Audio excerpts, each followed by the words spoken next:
to Stream of Bhakti. We are here again with Radhika Devi, poet, author, artist, singer, philosopher, Bhakti yogini. I don't know how to fully introduce you, but I'm really happy to be with you again here. Practitioner of Hasharas, Hasharas, and what does that mean? the rasa of laughter. The rasa of laughter. And I definitely feel always smiling and joyous when I'm able to have conversations with you. So Yes, thank you so much. it's reciprocated, Prabhu. It's reciprocal. Last week when we were talking, we were got into this chapter, which was Krishna. Now he's leaving Hastinapur and heading back to his city of Dwarka. And we were talking about like how he's getting ready to leave and everything. And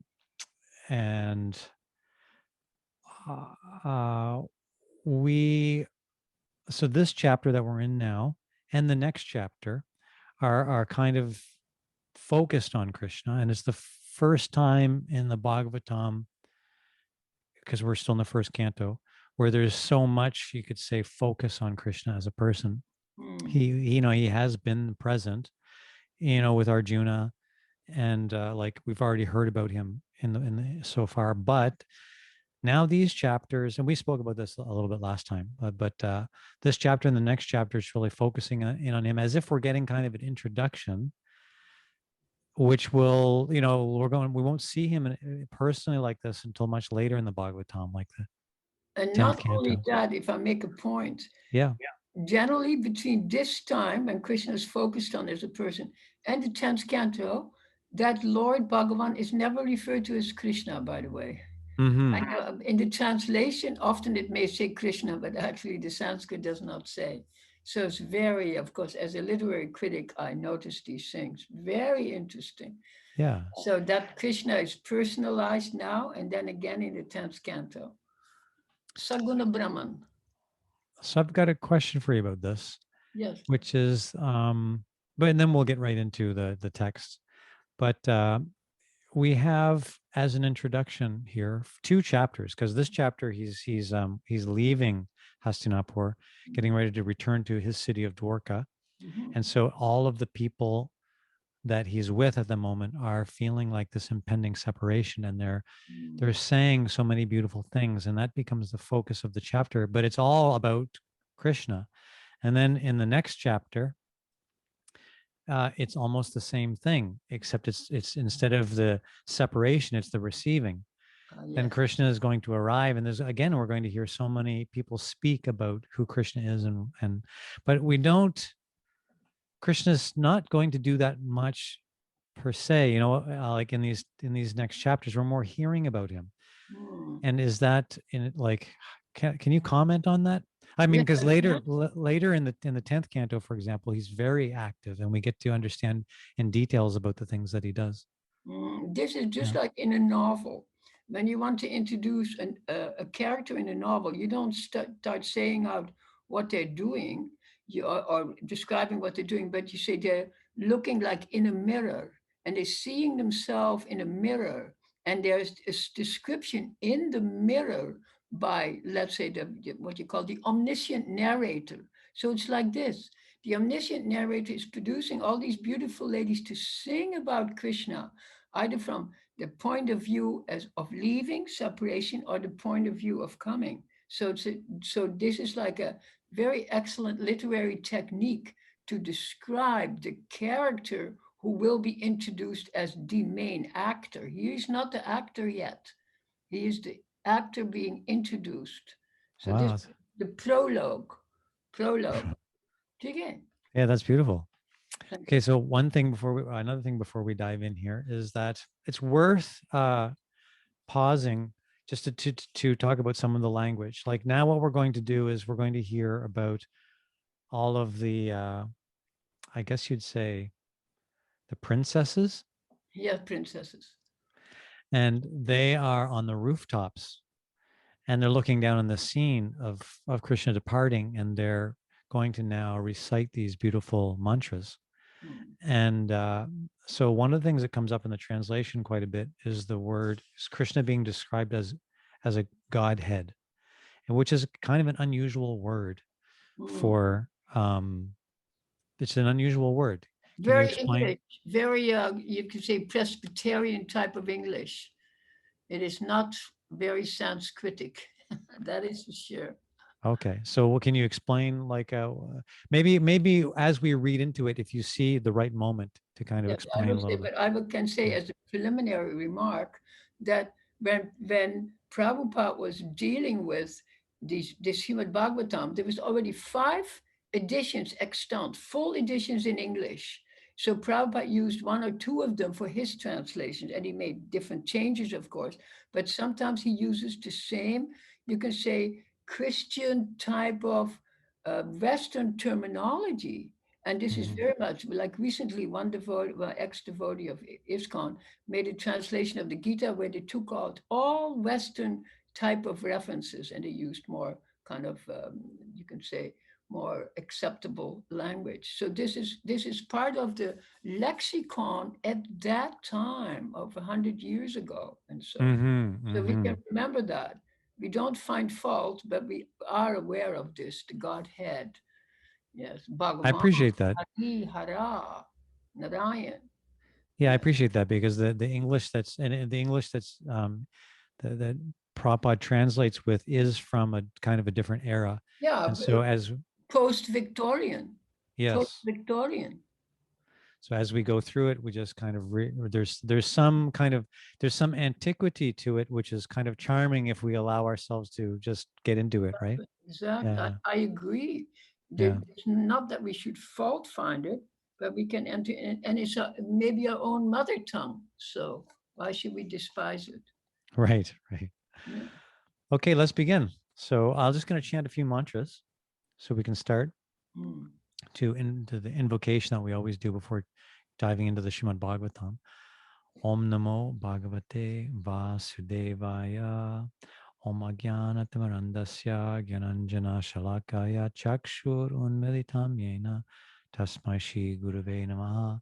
Narayanam Namaskritya Naram Cheva Narottamam Devim Saraswatim Vyasam Tato Jayam Udirayet. The translation of that last verse I chanted was that before that we recite the Bhagavatam, we should offer our respects unto uh, the Supreme Personality Narayan, unto Nara Narayan Rishi, the supermost human being, unto Mother Saraswati, the goddess of learning, and unto Srila Vyasadeva, the author. These are different personalities that are known as we read through the Bhagavatam.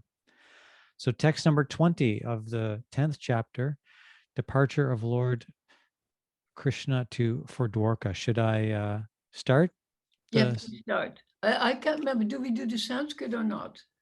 We have not been doing the Sanskrit. Mm. No, but if you want to, at any time, you're welcome to, and you may spot something in the Sanskrit. You're welcome to. The only reason I will say it is that often the translation is purported, that Yes, things are not in the Sanskrit at all, but right. they are in the verse. So many devotees who are not familiar with Sanskrit, they say that's what it says in the Bhagavatam, but it's not correct. That is Hmm. what it says in the loosely translated purported. So we should remember that. Otherwise, Sure. there might be controversy. Yeah. But if I And, see there's something particular, I will comment. exactly. Okay. Mm.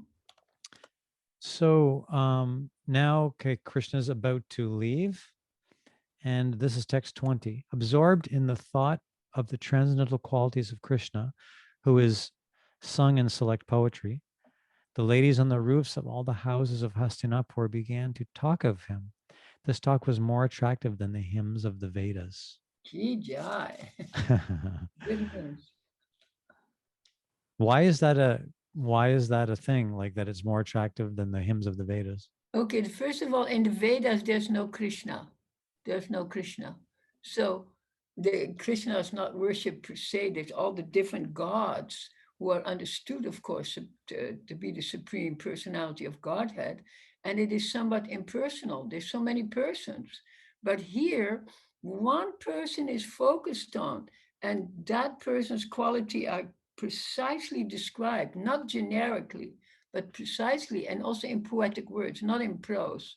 So it's very high quality. You can say kavya. This is kavya. Poetry? Poetry, yes. Yes. Mm.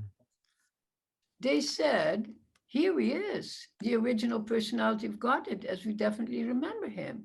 He alone existed before the manifested creation of the modes of nature, and in him only, because he's the Supreme Lord, all living beings merge as if sleeping at night, their energies suspended. So, if I would say this is like the beginning of the scripture, in the beginning it says the Lord or Brahman was alone. He alone existed. These are words from the Vedas. And here it is repeated as relating to Sri Krishna. So you can see that high language has been taken, I shouldn't say down, but it has been personalized to apply to Lord, not to the concept of Brahman. So it's very charming. And also the word merge is used. It says all beings merge in him like into a deep sleep. Like Mm-hmm, sometimes the Hare Krishnas, they don't like the word merge. It's very beautiful. I love the word merge. I can merge right into it. So they merge into the Lord for long periods of time, in extremely long time, and then again awaken. uh-huh, Very, very poetic. and that's the point again and again, awaken, right? Mm, And I also like this because it is alluding to uh, something that will be described later, which is the whole process of creation and mhm. the dissolution, like which comes in late, and not so much in this canto, but more in the second canto. Beautiful. And then there's a beautiful word in the Sanskrit, nimilita. Nimilita means to close your eyes for a moment. Naima sharanya, the word naima comes from nimi. Just for a second, you close the eye. And there's also two types of samadhi. Nimilita samadhi, closed eye samadhi, and also opened eye samadhi. Mm-hmm. So here for a moment, it seems like the Lord is withdrawing, and then again he appears. But is a moment in eternity is of there is just for a moment, like a breath of Brahman. But for us, it's an eternity. So the Mm. concept of time is alluded to here. Brilliant, magical concept of kala, asmi, kalu asmi, time I am, Right. destroyer of all things and also maker of all things. Kalu asmi. Yeah. Bhagavad Gita, famous verse. Mm. And who uttered that? Carlo asked me, which famous scientist? Is it Oppenheimer? It was Oppenheimer. Yeah. When When he the atom saw, bomb went off, so yeah, yeah, yeah. Carlo asked me. Isn't that beautiful? Yeah, well, I'm wondering how it was that he was inspired to say that verse at that moment. Prabhu, that Yeah. the Gita was so popular, especially with the intellectuals. You know, Mm-hmm. when you're reading, for instance, the what you call the American transcendentalists, Thoreau, Whitman, all of these people, they tossed that Gita out there, and intellectuals were familiar with it. Yes. Follow us, Yeah. me. Mm. Very nice. Okay, the next verse is Krishna again desiring to give names and forms to his parts and parcels, the living entities, place them under the guidance of material nature. By his own potency, material nature is empowered to recreate. So What there, verse were you reading? I missed it. this was okay. You read text number 21. I just read text number Oh, 22. okay. Thank you so much. It's interesting because these are they're like the verse that you read and this verse that I'm reading. They're really talking about like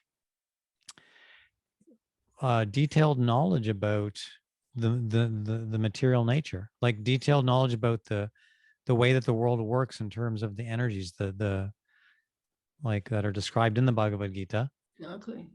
Yeah. Shaktiman and Shakti. Mm-hmm. Shaktiman, they're always together and yet they appear separate, simultaneously one and different. Achintya Beda Abeda. So Shaktiman and Shakti. Yeah. How to describe it? Beautiful. Or you can say we can say Yoga Maya and Mahamaya. They're actually the same energy, but they go in different directions, like 180 degrees, up or down. From up, I looks like one thing. From down, it looks like something the opposite, but it's the same. Hmm. It's the same. So like the same energy but acting differently. Yes, Yeah. like Prabhupada points out, electricity producing heat and cold. Uh-huh. So how does that relate to what we're reading here? It relates that material. He says everyone is placed under the influence of material nature. So Right. who's doing that? The superior nature is putting under the inferior nature. Krishna is manipulating. That is the point. The Hmm. Supreme Lord Hmm. is manipulating this. Anajana, coming, going. Hmm. Yeah. Okay. Text 23. Text 23, it says, here is the same Supreme Personality of Godhead whose transcendental form is experienced by the great devotees who are completely cleansed of material consciousness by dint of rigid devotional service and full control of life and the senses. And that is the only way to purify existence.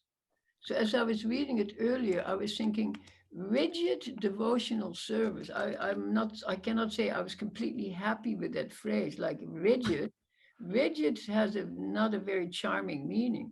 So the word rigid here, um, what does it say? Devotional service. Um, it says, let me see, but didn't have devotion. It's just called bhakti. Hmm. So Hmm. bhakti, to translate it as rigid devotional service, is very interesting, and it might not be entirely understood by us. Because what is the rigidity? There's nothing but looseness in bhakti. Bhakti means the heart is free. I was taking the rigidity to mean like as almost in a poetic way, like if I'm, fixed on one thing in a rigid way without being able to be deviated from it. So if my attention or what I'm attracted to is rigidly fixed on like my spiritual interest, Hmm. there's nothing in the world that will attract me away from that. There's I no understand. does It's that like being bound, banda. You're being bound to Krishna. Some banda. Banda means you're bound. right. So this kind of rigidity is not. It just the word rigid is not very charming in English. Oh, Yeah. I can find Sanskrit for it. That's true. Well, another thing about this was uh you know so because we were just talking about this energy that works differently, and so here what they're saying is that a person who understands the workings of the energies in this world and is freed from being influenced in a material way, Hmm. that would be completely cleansed of material consciousness, then they can experience Krishna in a personal way.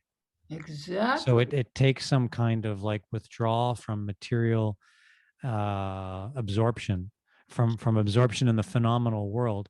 We have to kind of endeavor to withdraw our mind and senses from accepting that as the complete reality before we can experience something that's transcendental, right? Exactly. And yesterday I mentioned three terms in my Bhagavatam class.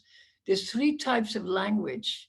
One of them is Laukika Bhasha, talk of ordinary people, ordinary gossip, you can say, ordinary language. Then there's Antya Bhasa, having different opinions and examining everything. And then there's the best language, Bhasha, Samadhi Bhasha. So this has to be understood in Samadhi Bhasha if you want to actually benefit from it.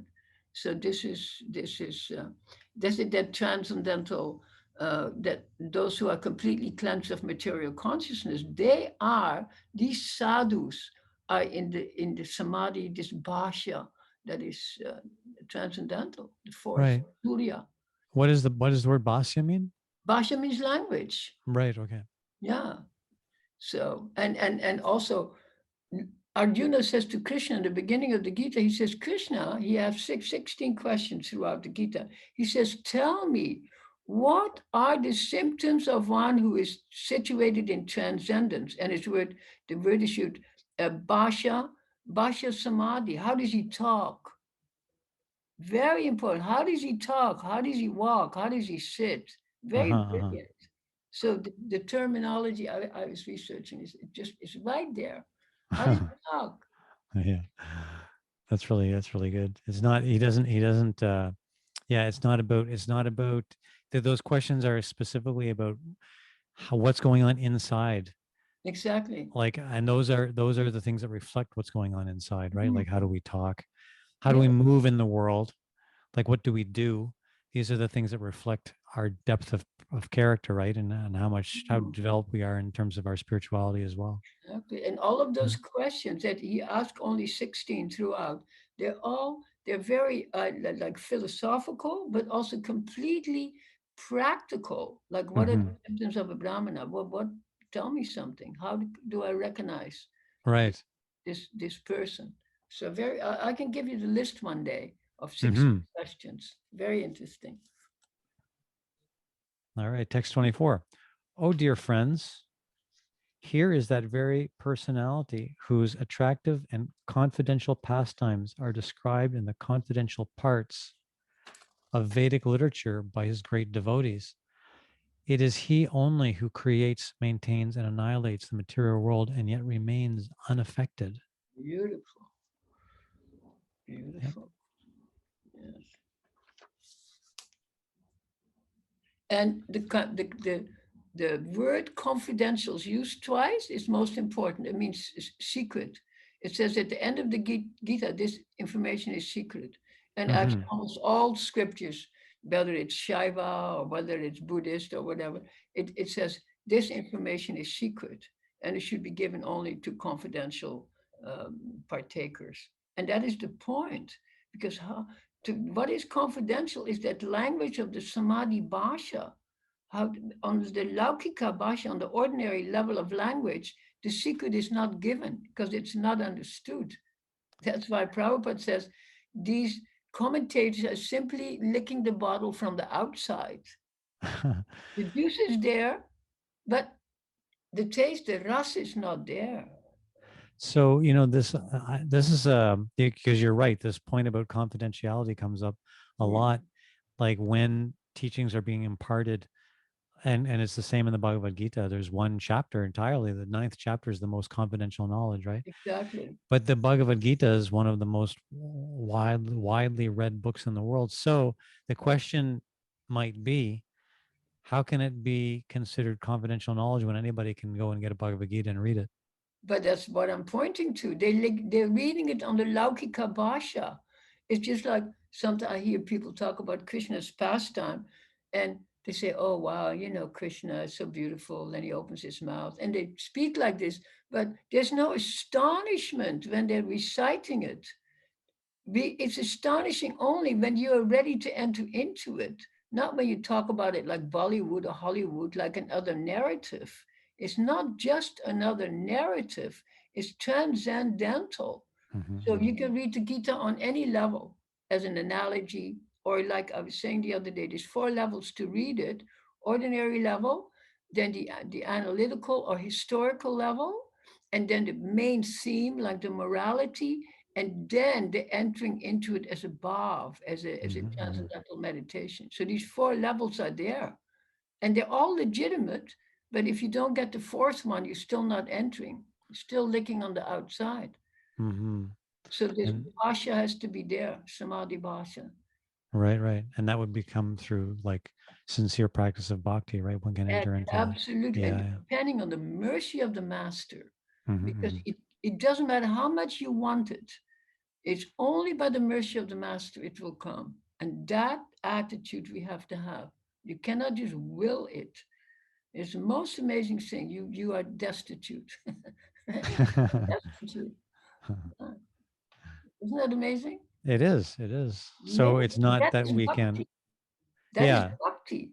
I'm destitute, but not in an unhappy way, in a happy transcendental mood of viraha, separation, divine separation. That is the Mhm, point. mhm. Feeling separated from the spiritual reality to which Yeah, we from the belong. lover, the Yeah. lover and beloved, like it's giving in Gita Govinda, the most famous, where Actually, a lot of this information that later was penned in the Puranas came from all these pastimes of Radha and Krishna. They're not in our Bhagavatam, as you know. There's no mention of Radha, a vague reference, but there's no Radha.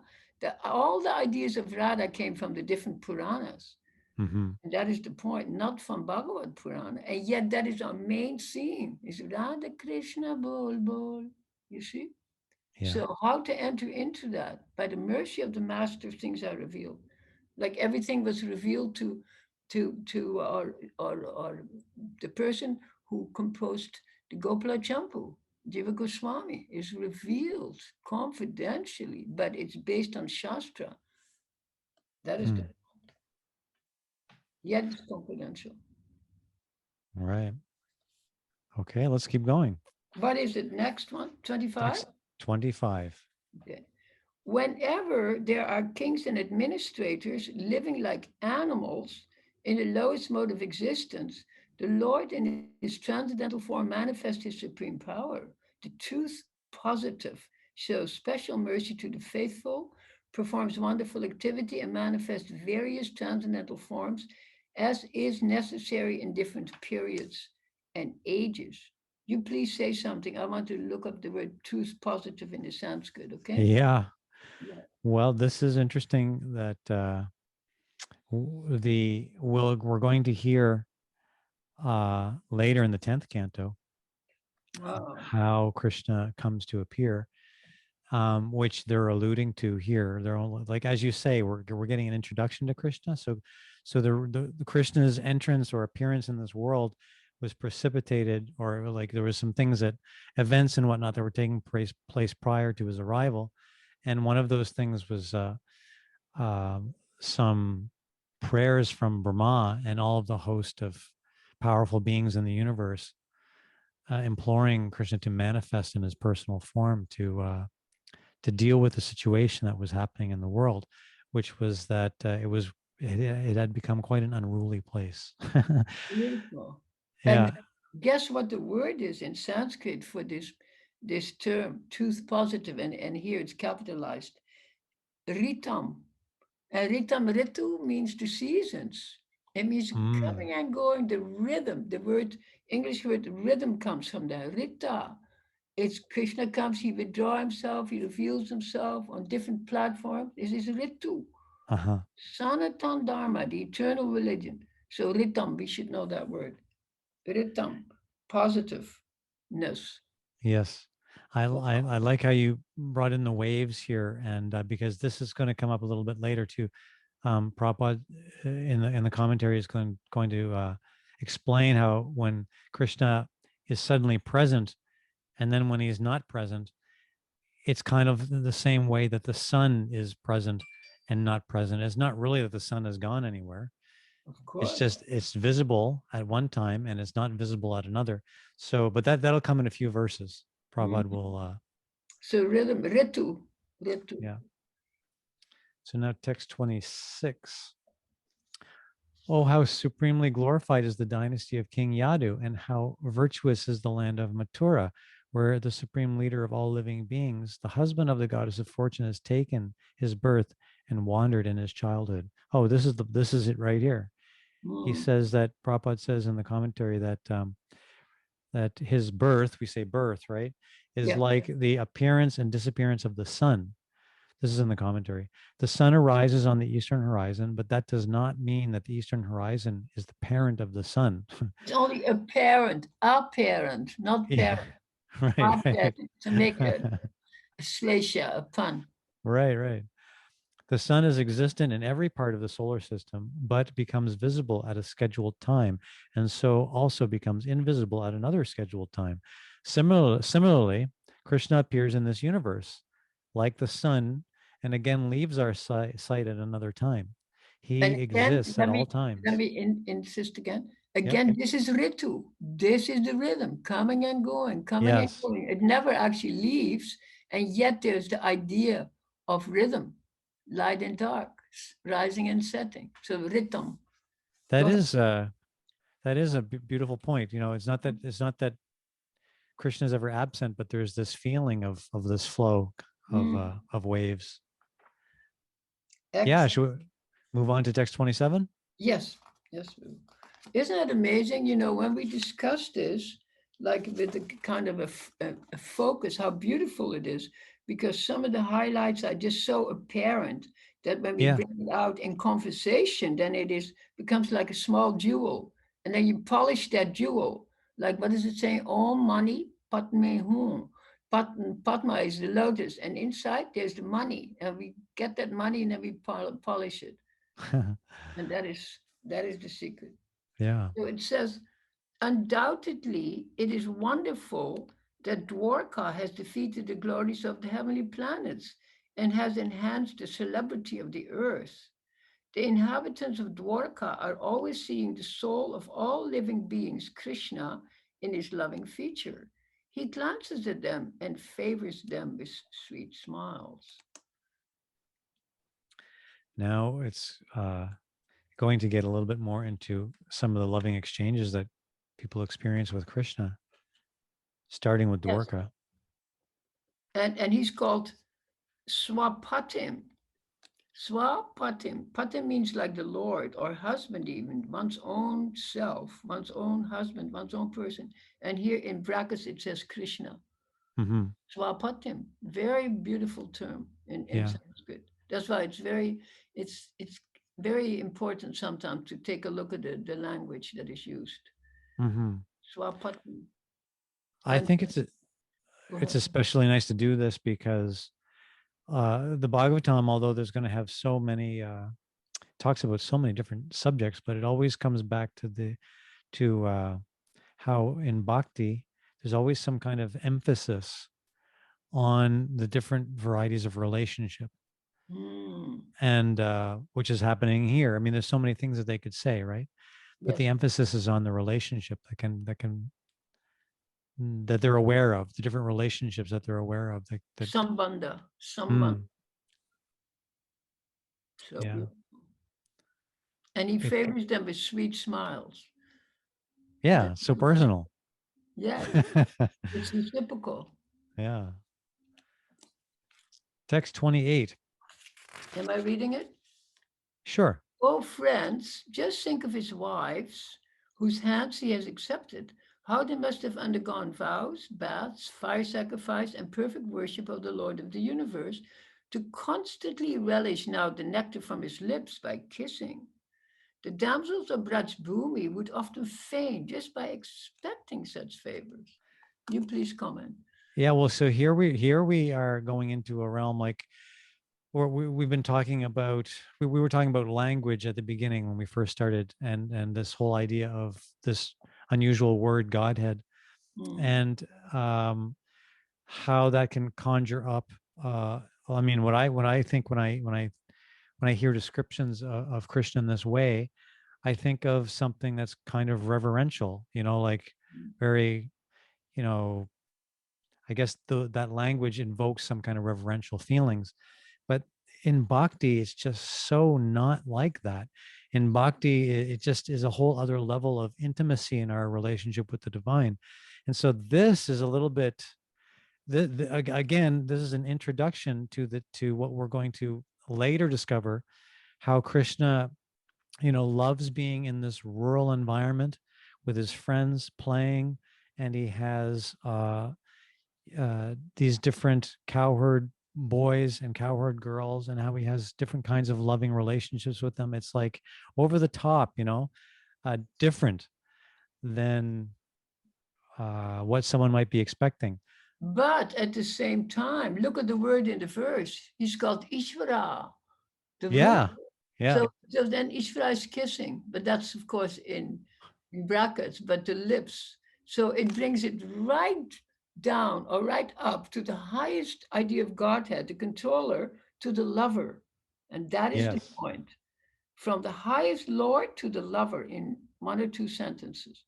That is the Bhagavatam. yeah. So then how can we understand this, or not that we can just all of a sudden get it, but I mean, this is pretty far out, and it's one of the things that's really unique in bhakti, the descriptions about Krishna as a lover. But that's almost the main thing. Krishna is a lover. Madhurya Rasa is the highest. Yeah. So to enter into that. Of course, that's only for the highest, for those who are in Madhurya Ras. If you have like a proclivity like myself for Shanta Ras, you might think that is the highest.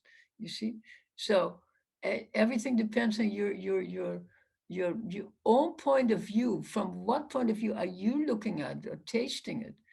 So, of course, Shantara is also explained by some theologian that everything comes out of neutrality, then rises up like water out of a fountain and then recedes again into it. Or you can say, you start at the very top and nothing ever recedes, like in Madhurya Ras. So there's many images. And wherever you are, it's legitimate. Whatever you favor, that is the highest. It's not What that one thing is the highest, because right, whatever we favor in terms of of your rest with the Lord. right. Can Whatever you you explain say. a little bit about this word Ras? Of course, ras, it means literally juice or nectar or Yeah. liquidity. So ras means, another word, very good English word is ambrosia. Ambrosia is that which intoxicates. So Krishna himself and his pastime are only intoxicating from any point of view, whether it is his relationship with the cows is ambrosia. This is nature, the flowers, the relationship with the plants. His like for instance, Balaram and him walk under a tree and the branches are bending down. Krishna says, Balaram, just look at this tree. It is bowing at your feet. How amazing it is. So he uses all images from nature to glorify his brother. This is Shantaras, with, of course, spoken in Sakyaras, because they're brothers. So, but all the flavors are there. So we can enter into it according to our own bhav, you say. In the old days in ISKCON, we used the word bhav, your What bhav. yeah, what is the word? Can you translate that word? Bhav means feeling. And Yeah. actually, yesterday when I giving the lecture, I was referencing the 9 stages of devotional service, starting with Shraddha, and then bhajana kriya, associating with devotees and doing seva, and then becoming steady nishta, and finally getting ruchi, getting a taste, and then ruchi in time develops into this actual bhav where you and Krishna are close as lover and beloved, and that is our two sakas, two friends, or they say in Sanskrit sometimes or in English, not two, not two. Like, what does not two mean to you? If I say not two, One? yeah, neither one, but we say the couple. This is the Right, right, right. this is jugal. Jugal is not two, and for Uh-huh. us, Gaudiya find that is the highest. Krishna is jugal, not two. How do you like that? It's Not two, beautiful. not two. Beautiful. Yeah. This is nice because we just the ideas of the different relationships that are possible with Krishna Mhm.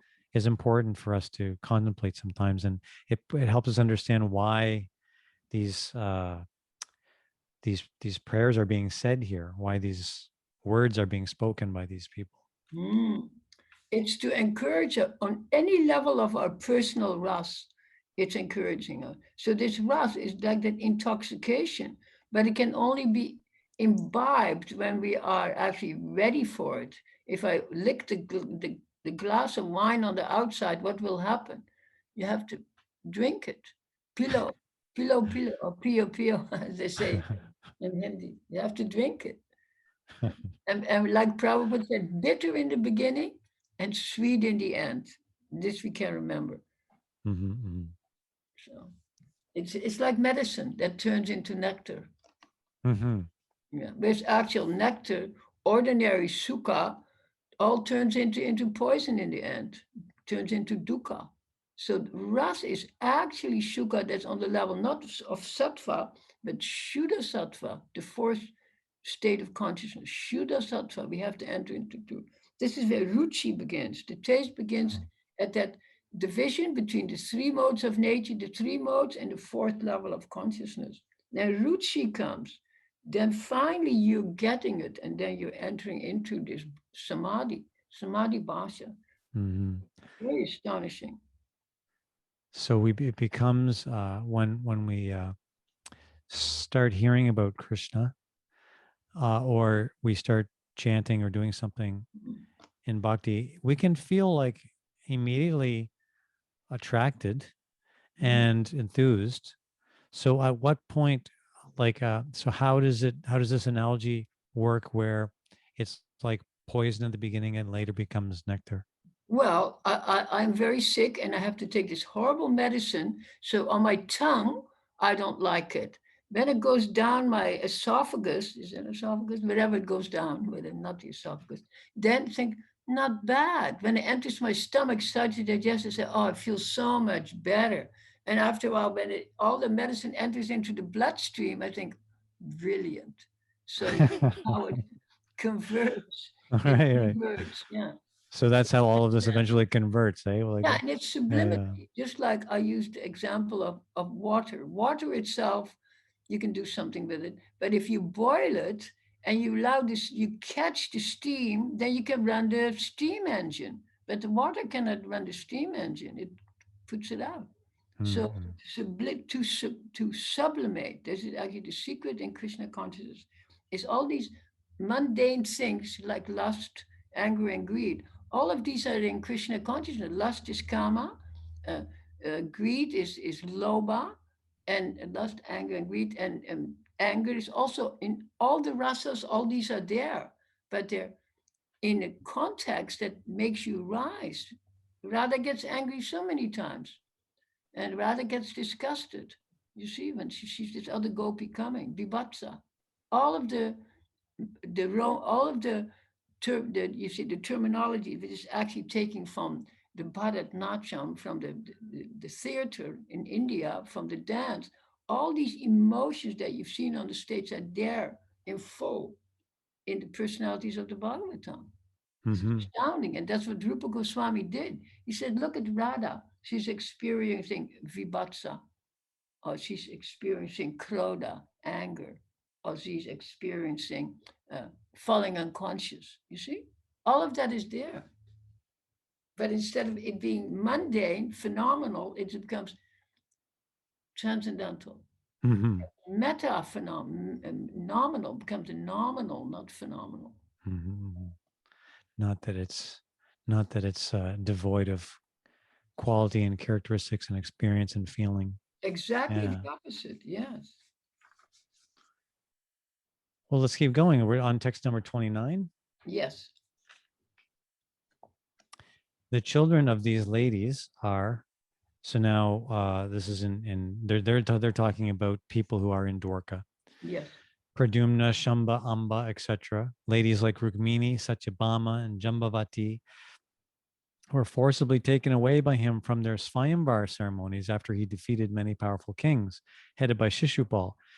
And other ladies were also forcibly taken away by him after he killed Bomasura and thousands of assistants. All of these ladies are glorious because the forcibly taking away, of course, was them being rescued. Mm. And so they're just thinking about things that we're later going to hear about.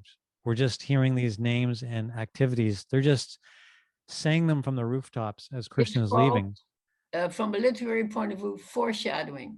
Exactly. The literary term is foreshadowing. Very nice. Exactly. So we'll be hearing about this later. Hmm. Text 30. Text 30. All these women that were just named auspiciously glorified their lives despite their being without individuality and without purity. We'll comment on that. Their husband, the lotus eyed personality of Godhead, never left them alone at home. He always pleased their hearts by making valuable presentations. So this verse needs so much commentary, but it says that Krishna lived, and all of you know that, in each palace, with each wife in a separate palace. There was tens of thousands of palaces in Dwarka, and it's very beautiful. It says he played all the time with his wives, and says in the morning he would walk out of all of these palaces, believe it or not, and he would merge into one person and go to the hall, the hall where the politics are being executed. Then he would Mhm. merge into one. Then there's one Krishna, and then he goes home, and again, all these Krishnas are there living with the different wives, who it says Mm. are not purified per se, or they have no personality. Anyhow, I would say no comment, but you can comment on that. I was thinking that it is more because they're understood, of course, as being the most pure, like in, but I think it's referring to a pastime again, a foreshadowing, Yes. because it's the situation from which Krishna rescues them Mm. that they're kind of like described in this way, but it's kind of like a detail that gets, it's more or less a decoration of what's going to take place, because none of these queens are considered impure in any way. Rukmini, of course, is Oh, like, the and all of these queens that were rescued by Bomasura, they're personal associates of Krishna. Yeah. no, but it is thought that once you've been taken away, abducted, then your purity is being contested. Just like Sita, Yes. she was taken away by Ravana, and then she had to go through the fire to show her purity. Because just because you've been taken away by a man, you must be impure. Of course, as it explained in Gopala Champu, it says false Sita was taken away, or the false gopis lived with their husband, and the real gopis are always with Krishna. So this Hmm. idea of the false, or the nakali, the artificial, and then the real. So it's very beautifully how it is explained.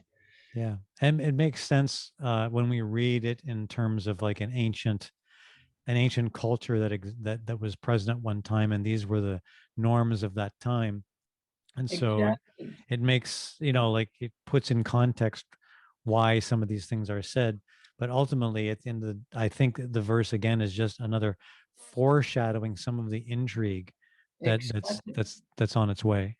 And also in the end of, all of these wives, what happened is a very, very horrible Oh end. yeah, yeah, yeah, Don't even want to to talk about it. The end was very apparently inauspicious, and Dwarka disappeared in the sea.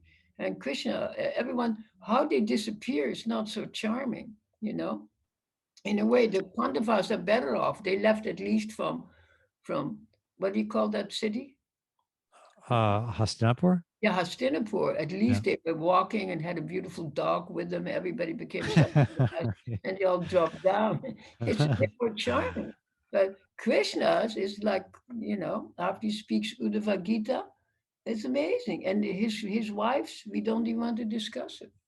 So Yeah. Well, I mean, externally it looks a little rough, but then it's, we'll get there when we get to the, but it's also explained the kind of, there's the external appearance of what's going on, and then there's somehow what's behind the scenes going on. Like, exactly. And yeah, again, it's Laukika Bhav.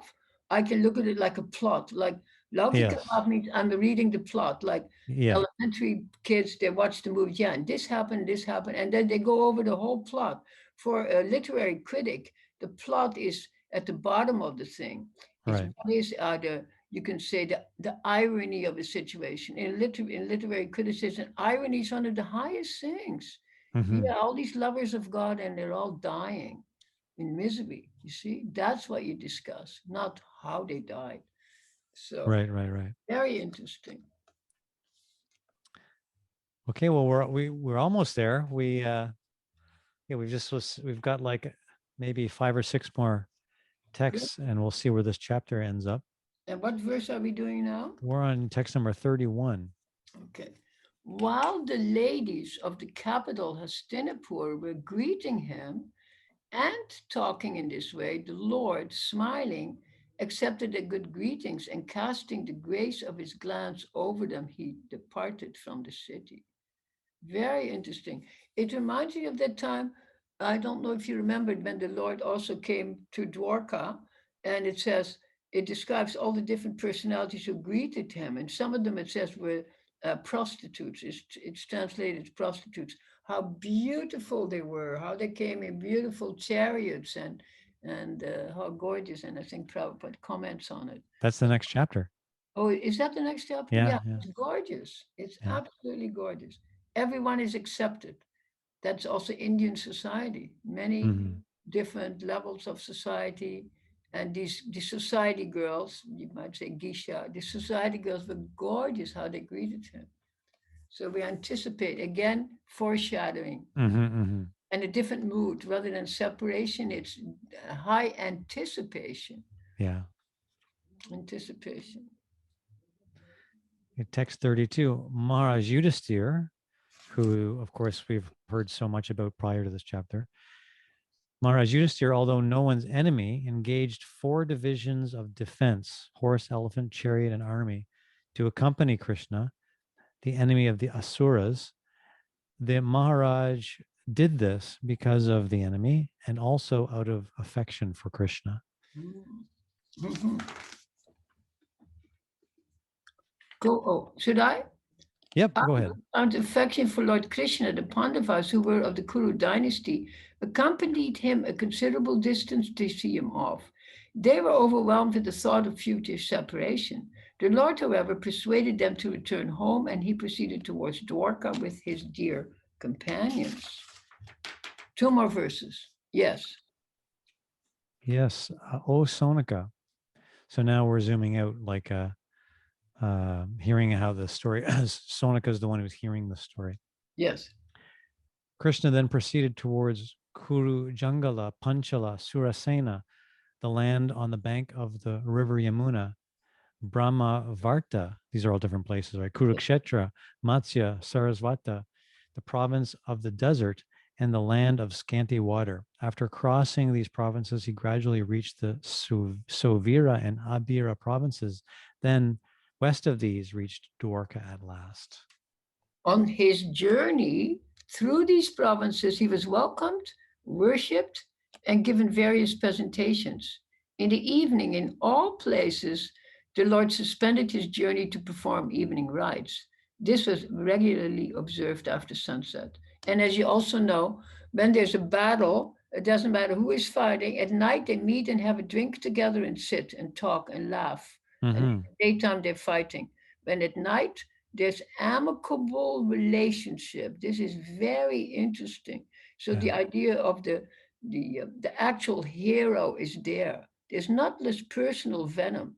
There's actually internally there's a sport. There is a sport. Mm-hmm, But mm-hmm. it's beautifully said. Every night Krishna sits down and does evening rites, ablutions, puja, whatever he does, joking. Maybe he takes care of some of, no, he doesn't take care of the horses at that time because at that time he's not a Kurukshetra. But at Kurukshetra at night he takes care of horses. He's a horse groomer. Think of it. And it's funny because the whole chapter, this is the most detailed description we got of what he did during his journey. So it's all Exactly. not very little information about Krishna himself in terms of what he's doing, other than he's just going on this journey and a few details. But the whole thing was focused on everyone's feelings of the pending separation and appreciation for those who were going to soon be receiving Hmm. Krishna and Dwarka.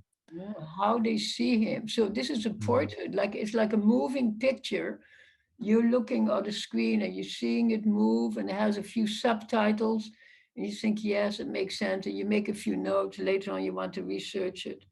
And there, Krishna himself is not appearing as such, but his moving picture is there. It's what you call chitra, a moving picture on the wall.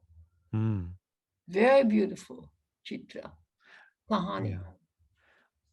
We just kind of get a glimpse of him before, and I really like how you brought out this idea that it's for all the foreshadowing going on in this Oh, it's chapter. beautiful. And that is Yeah, the whole point. This is also, we should look at these books like myself, because of my background, of course, but from a literary point of view, to look only at that story per se, but how does the whole thing, how does it hang together?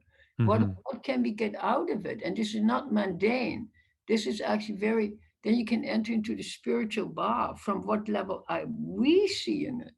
How can I enter into the pastime that when I'm reading, I'm sitting on the couch, and suddenly I'm not sitting on the couch. I'm at that place in Dwarka, and Krishna is just going next door. Or he's going out for his morning uh, job. That is what is wanted. That is what to enter into. Yeah. Thanks for helping us go in that direction. I got absorbed today. Yeah, I don't know if how absorbed, but pretty absorbed. I got, I was into it there. It And was, it's good to read the Sanskrit, actually. yes. Take a look because that fine tunes everything. It's very fine tuned. All of a sudden, there's an epiphany and you're into that place just by one syllable. It can be English also, or Italian, any language. Thanks for bringing your expertise like that to our little discussion. And yeah, that's that chapter, departure of Krishna for Dwarka. And the next chapter we'll get into is his arrival in Dwarka. And I think next week, hopefully, we're going to have Brihat, which some people know him from Vancouver here. He used to be part of our Kirtan Vancouver team before moving to Sharanagati. But we'll have to have you back, Radhika Devi. Thank you so much for being and here to discuss this. There's lots to go, right? We're only in the first canto. Anytime you need a literary footnote that you're scratching your head, then you just ask me. I'm always available. I'm at your service. Up, favor, okay? Thank you very much.